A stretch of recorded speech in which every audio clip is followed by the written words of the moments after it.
Cristian, usted hablaba mucho de que hay una dimensión cuantitativa y otra cualitativa de la cuestión carcelaria. Chile tiene una necesidad de plazas evidente, son 42.000 plazas disponibles y tenemos una cantidad de alrededor de 56.000 en sistema cerrado, si no me equivoco. Pero yéndolo a lo cualitativo y yendo ahora ya más a la penetración del crimen organizado en las cárceles, existe un cambio demasiado notorio en la delincuencia al interior de las cárceles en relación, no sé, una década atrás. ¿Cómo se ve eso reflejado en las cárceles más allá de lo que pasa fuera con la delincuencia común dentro? ¿Qué pasa en las cárceles y por qué se produjo este cambio cualitativo si es que existe? Porque créame que esto no es un hecho nuevo. A mí me tocó participar el año 2009 en la discusión de la ley que pues, se denominó Ley 20.426 de modernización y ampliación de planta, que se aprobó en marzo del 2010.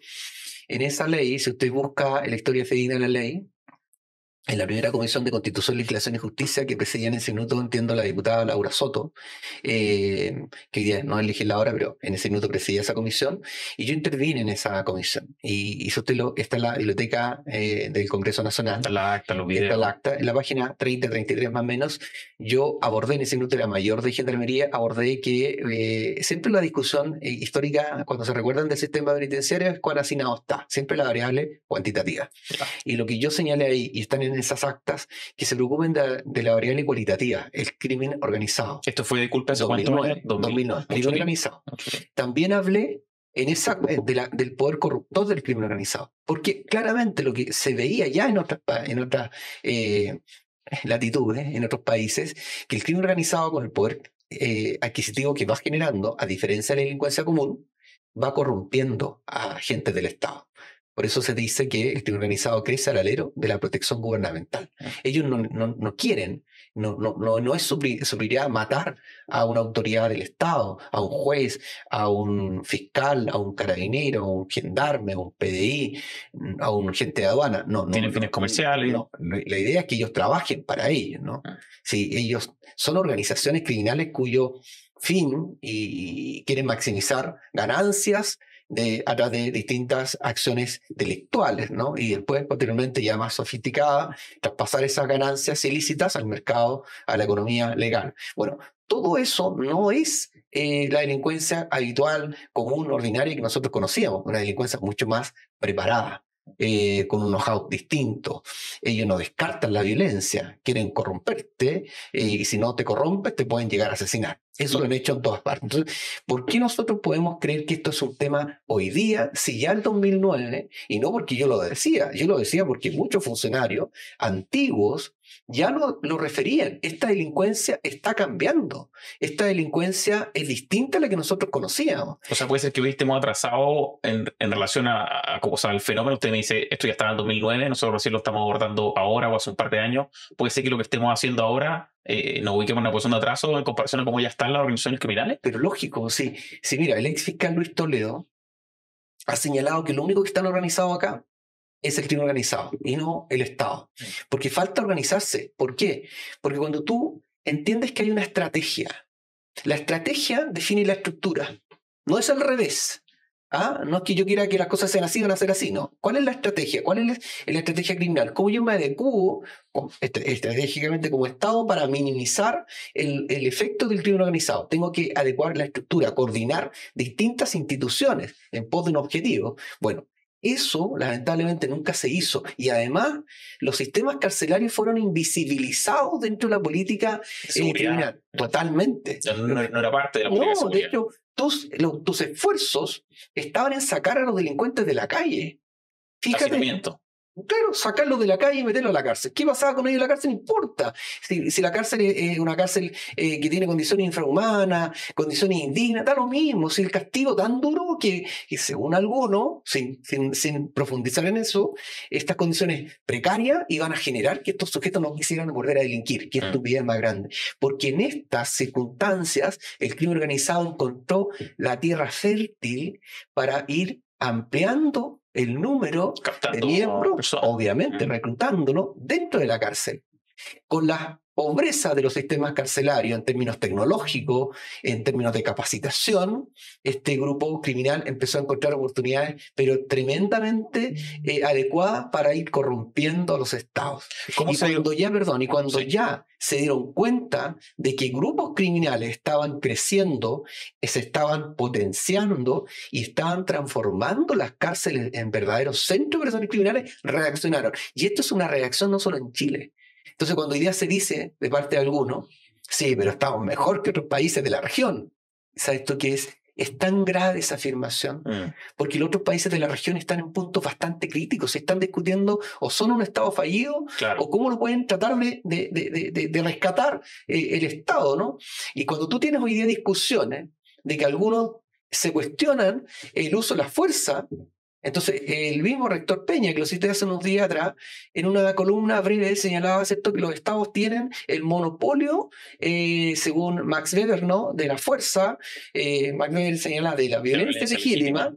¿Para qué? Para garantizar que los seres humanos vivan en comunidad, respeten el Estado de Derecho. Si tú tienes complejo en hacerte cargo de que tienes la obligación de utilizar esa fuerza o violencia legítima para garantizar la vida, la propiedad, la libertad, ellos no tienen ningún complejo en hacerlo, y de hecho lo están demostrando.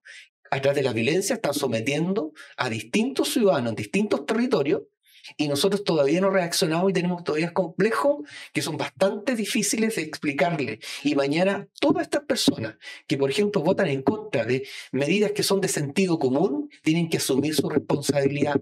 Porque cuando tú ves otra realidad de otros países y te dicen, no sé cómo llegamos a este nivel, ¿Cómo, por ejemplo, hoy día tú trasladas a un reo de una cárcel a otra y van y ejecutan a un policía en la calle? Como una reacción de reproche al traslado. No. Eso pasa porque estas personas se pueden coordinar con la gente que tienen afuera. Entonces se tienen que avanzar en estos sistemas mucho más estrictos, pero pensando, fíjate tú, que estos sistemas son tremendamente excepcionales, porque la población penal que tiene este poder adquisitivo de armas, de gente que les sigue sus redes, yo creo que a lo más en Chile, de estos 57.000 más o menos que tienen hoy día las cárceles, no creo que sean a lo más hoy día el 2-3%, pero como máximo, ¿no? Yo quiero hablar de eso, a ver qué régimen se le aplica a ese tipo de reos, pero antes de eso quiero saber cómo es que esto avanza tan aceleradamente, porque desde mi impresión esto explotó muy fuerte hace unos 5 o 4 años en Chile, y quería saber si que el fenómeno migratorio tiene alguna incidencia en cómo ha crecido el crimen organizado en Chile, si es que tiene algún impacto, si es que genera algunos efectos.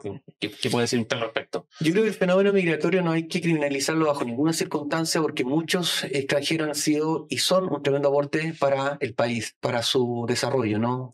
Se lo pregunto porque el nivel de población nacional migrante son un 8%, pero están representados un 14% en cárceles. Y, por ejemplo, en Tarapacá son un 19% de la población regional, pero un 51% en las cárceles. Entonces, ¿hay algún impacto de la inmigración? O sea, al menos los datos, ¿existe algo? Escúchame, yo me refiero a que la migración no puede ser criminalizada, pero tampoco podemos no entender que la migración controlada.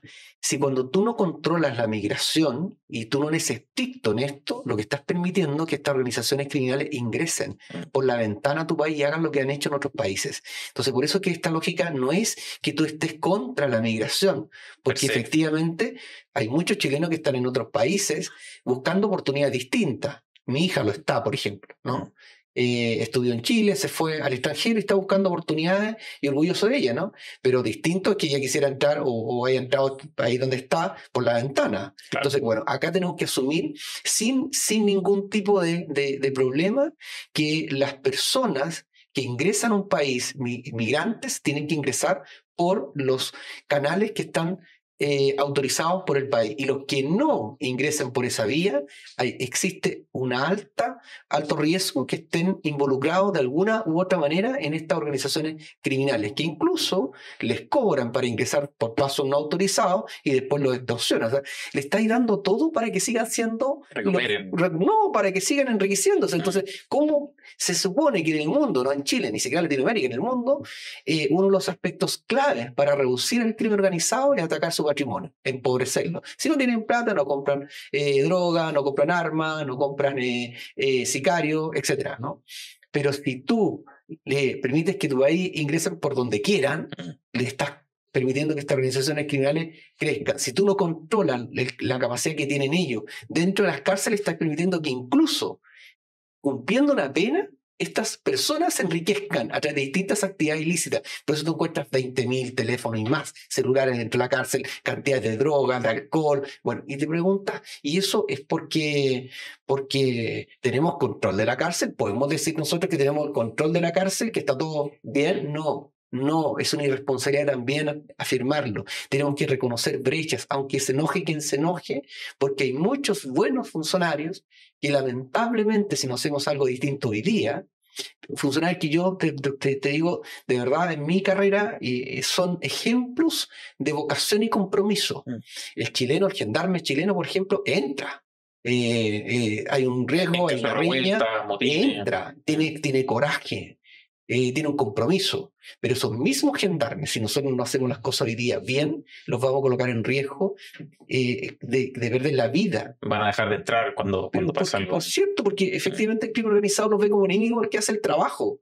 Y los ve como amigos a quien trabaja para ellos, ¿no? Aquí no hay matices. O tú eres corrompido o honesto. No hay más. No hay nadie medio honesto ni medio corrupto.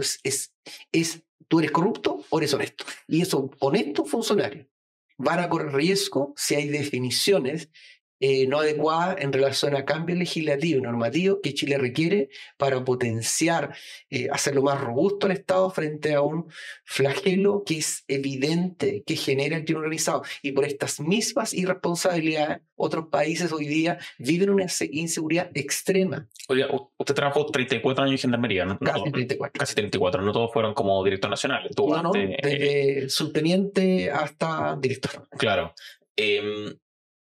¿Cómo opera el crimen organizado desde lo que usted pudo ver? ¿Hay patrones? ¿Por qué ven en la cárcel un atractivo para surgir? Como por ejemplo el Tren de Aragua en Tocorón o el primer comando de la capital en Brasil.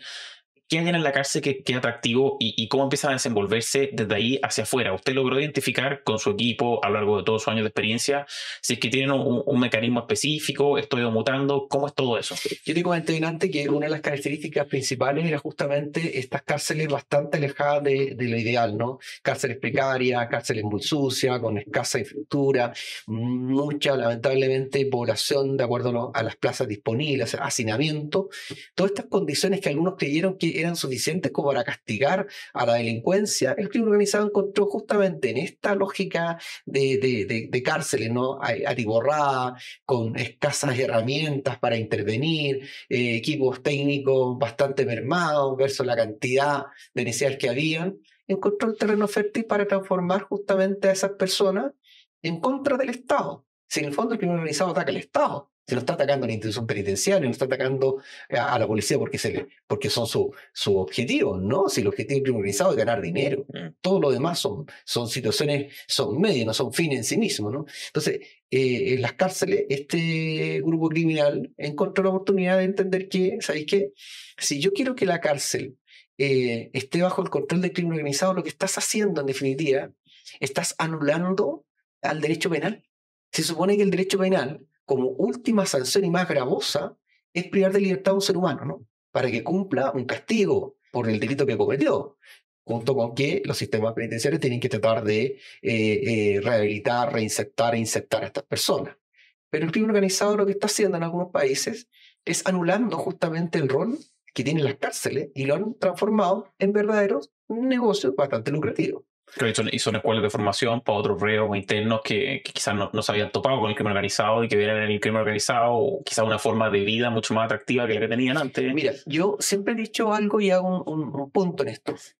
Cuando teníamos ideas jóvenes, y aquí saco a colación a Marcelo Sánchez, que ha sido bastante insistente en poder plantear la necesidad de que nos preocupemos por todo lo que sean jóvenes, niños vulnerables, ¿no?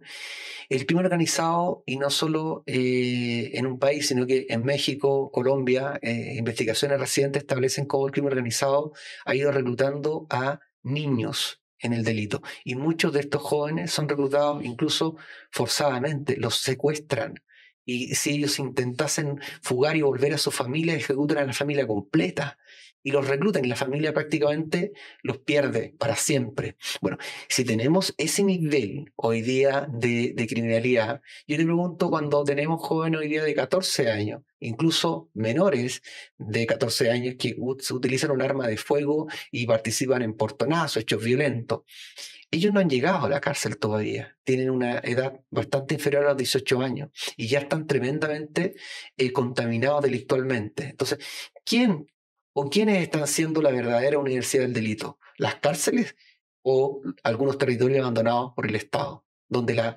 violencia o donde el delito está legitimado? ¿Hemos hecho alguna aproximación a entender que la deserción escolar temprana y que hay una cantidad abismante de jóvenes que han abandonado la educación formal puedan ser hoy día parte de organizaciones criminales, reclutados, incluso forzados a pertenecer a ellas? Bueno, ¿Eso está pasando en Chile? Sí, el reclutamiento de pero jóvenes si es cosa de ver lo que está ocurriendo hoy día. Entonces, contra su voluntad. yo creo que sí. De hecho, una de las cosas que, por eso te mencionaba Marcelo Sánchez, con quien conversamos, tenemos de muchos años, y no solo con él, con otras tantas personas que hemos establecido hoy día en lo discursivo, señalar que es urgente en tres dimensiones, ¿no? Primero, tener y reforzar el control carcelario, evitar que el crimen organizado tome el control de las cárceles y que la cárcel siga siendo disuasiva. Tú tienes que cumplir una condena, y una condena no años. Regímenes diferenciados de reclusión de acuerdo a tu perfil criminal o reincidencia o violencia en los delitos cometidos. Y lo segundo, el control territorial, donde tenemos nosotros hoy día, y eso está totalmente estudiado y conocido, cuando Carabineros entra con vehículos blindados a una comuna para tomar detenido a personas, también en esos minutos tratar de, junto con tomar detenida a la persona, también requisar elementos probatorios, sea droga, arma, droga, dinero, etc. Tenemos claro entonces que hay un riesgo de que esa población esté siendo hoy día controlada por el crimen organizado, por ende yo tengo que entrar con vehículos de ciertas características y con un contingente bastante mayor al ordinario. Bueno, esto tú lo tienes que atacar también.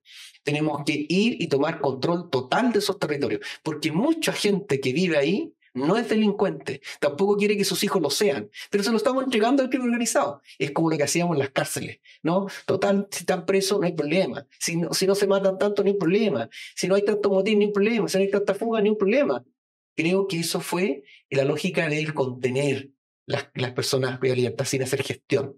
Y la gestión está justamente en reducir las probabilidades de que estas personas cuando egresen vuelvan a reincidir, que ese es su objetivo. Pero ¿cómo lo vas a conseguir si no tienes infraestructura, no tienes equipo técnico suficientemente robusto, no hay una base de datos integrada en gendarmería, un big data, ¿no? Que permita que los informes técnicos que se hagan en Arica, como el interno se traslada a Santiago, vengan en una nube y que estén totalmente disponibles para hacer un seguimiento? Hay tantas cosas necesarias que hacer y al final nos hemos dedicado, creo yo, a no entender que asumir el control del crimen organizado y eliminar el control que estos pueden ejercer dentro de la cárcel, estos grupos criminales, también tenemos que hacerlo en los territorios, cueste lo que cueste, y va a costar, porque va a haber resistencia, y en algunos casos se dice que estos grupos criminales en esos territorios podrían tener más armas que la misma policía, y en consecuencia se podría producir enfrentamientos bastante cruentos. Bueno, hay que hacerlo, si el Estado tiene que tener control territorial. Y lo tercero son realizar políticas preventivas. Dentro de eso, por ejemplo, la deserción escolar. ¿Qué está pasando en esa familia? Tenemos que ir y hacer algo más, porque créeme que estos grupos criminales van creciendo en la medida que sus miembros también están siendo mucho más reclutados. Y no lo podemos permitir ni en la cárcel ni en los territorios. Y eso tiene que ver con una política de Estado. Y aquí no pueden haber en la lógica del voluntarismo, de la ideología del garantismo. Tiene que haber un rol bastante fuerte en defender los derechos de los ciudadanos, y no podemos regalárselos, no se los podemos nosotros entregar en bandeja al crimen organizado. Yo creo que eso es lo que hay que hoy día de buena vez resolver. La cárcel de máxima seguridad es necesaria, podemos construirla en un lugar pero tremendamente distinto y con grandes desarrollos tecnológicos en infraestructura, pero seamos realistas, tenemos hoy día un presupuesto que creo que es bastante acotado, tenemos problemas en todas las comunas de Chile de querer emplazar una cárcel, y hoy día tenemos que buscar soluciones inmediatas porque esto no puede seguir dilatándose en el tiempo. Quiero ir inmediato con las soluciones, con las medidas concretas, pero antes de eso, usted hablaba de estos grandes operativos policiales que ingresaban en ciertas comunas en que presumiblemente el control territorial estaba en manos de bandas de crimen organizado y no era el Estado. En muchos de estos operativos, el equipo de seguridad del gobierno, la ministra Manuel Monsalve, anuncian en puntos de prensa desarticulaciones de organizaciones criminales. Lo hicieron, por ejemplo, en Cerrillos con los Trinitarios. En mi caso, cuando escuché eso, dije, ¿estarán realmente desarticulados? ¿No será que están operando en las cárceles? ¿Es correcto que digan que desarticularon ciertas bandas? ¿O usted cree que puede haber algún inconveniente en esa declaración? ¿Son efectivas o no? Yo creo que hay una ignorancia en esa afirmación, absoluta. Y esto hace muchos años que lo digo. ¿Por qué lo dice? Porque cuando tú hablas de desarticular, cuando tú hablas de desbaratar una banda criminal, ellos dentro de las cárceles, porque no tenemos una condición de mayor segmentación, no hay cárceles de mayor seguridad para este tipo de criminales, lo único que hacen ellos se adecúan a condiciones intracarcelarias para seguir operando desde el interior de las cárceles hacia afuera. Incluso pueden hasta tener mayor protección dentro de la cárcel, porque cuando tienen conflictos afuera, quizás la cárcel les da más protección, de acuerdo al número de soldados que tengan y lo representen, porque están todos juntos, porque no hay una debida y necesaria clasificación. Entonces ellos se aprovechan del Estado de acuerdo a su conveniencia, ¿no? Entonces, cuando tú dices, hemos desbaratado, en las condiciones actuales no estáis desbaratando nada. Esto va a continuar. Si tenemos que tratar algún día, ¿no?, de reducir efectivamente la cantidad de elementos prohibidos que ingresan a las cárceles, principalmente celulares, entender no la lógica romántica que los reclusos necesitan que sus personas significativas les visiten. Yo estoy de acuerdo y nadie podría no estar de acuerdo con eso.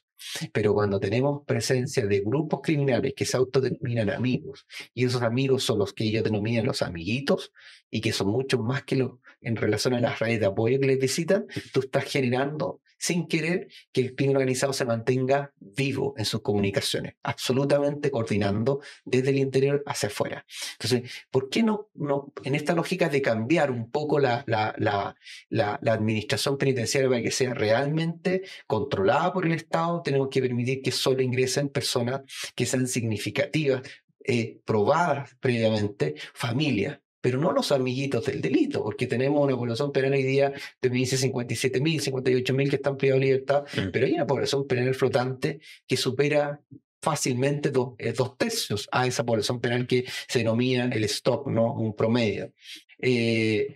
Y porque están en constante movimiento entre fuera y dentro. Entran y salen. Entonces, tenemos que hacernos cargo también que en Chile hay un porcentaje importante de internos que están en una lógica de condenas cortas, condenados a penas que son multireincidentes, pero en hurto falta, penas de 61 días, 300 días, 541 días. Y están en cárceles grandes, cárceles bastante hoy día pobladas o sobrepobladas. Bueno, mejor sacar esos sujetos a cárceles que tengan otras características de infraestructura de menor intensidad, porque es muy difícil que estos sujetos, por el perfil criminal que han tenido, intenten fugarse o atentar contra los funcionarios de gendarmería. Entonces, podríamos repensar el uso más óptimo y eficiente de la infraestructura y dejarlas para estos grupos criminales más complejos. Pero todo esto significa, como también mejorar el sistema sustitutivo y mejorar el sistema postpenitenciario, significa sentarse, pero con personas que realmente sepan de lo que están hablando, ¿no? Porque ¿No saben en el gobierno? Es que mira, si esto ha sido un tema histórico, nadie en profundidad conoce los sistemas penitenciarios, pero dan soluciones que son, y que tú las escuchas, y yo te puedo asegurar que muchas personas que trabajan y por años saben desde su origen que no van a tener ningún impacto o muy marginal versus los recursos que se invierten. Acá hay que sentar personas que conozcan y entiendan el rol de los sistemas penitenciarios para la seguridad pública, ¿no? Y una de las cosas que no podemos nosotros desatender y descuidar es justamente lo que a veces se utiliza, incluso ahora, no la reinserción social, es un objetivo importante. Bueno, créeme que yo comparto plenamente eso. A mí me tocó crear el Centro de Educación y Trabajo Semiabierto de Mujeres en 2013, que está en Yico, con Canadá. Talitacum se llama ese centro, Mujer, Levántate, y ha sido muy exitoso, como también el Centro de Educación y Trabajo Semiabierto de Punta Parra. O sea, yo creo firmemente en que hay personas que pueden ser totalmente recuperables. Tú les puedes dar nuevas oportunidades. Y ahí también está siendo más potente la reinserción social y estás haciendo más potente también la democracia, ¿no? Que estás llegando a personas que antes no llegaste. Pero también, con la misma fuerza, tú tienes que aislar y controlar de manera estricta a estos delincuentes que son distintos a estos otros, que son mucho más las personas que pueden realmente encontrar oportunidades, pero estos otros son mucho más violentos, son mucho más peligrosos para el sistema. Y aquí no pueden haber dobles discursos. O estamos para enfrentar el crimen organizado, y si no, estamos facilitando que prolifere el crimen organizado.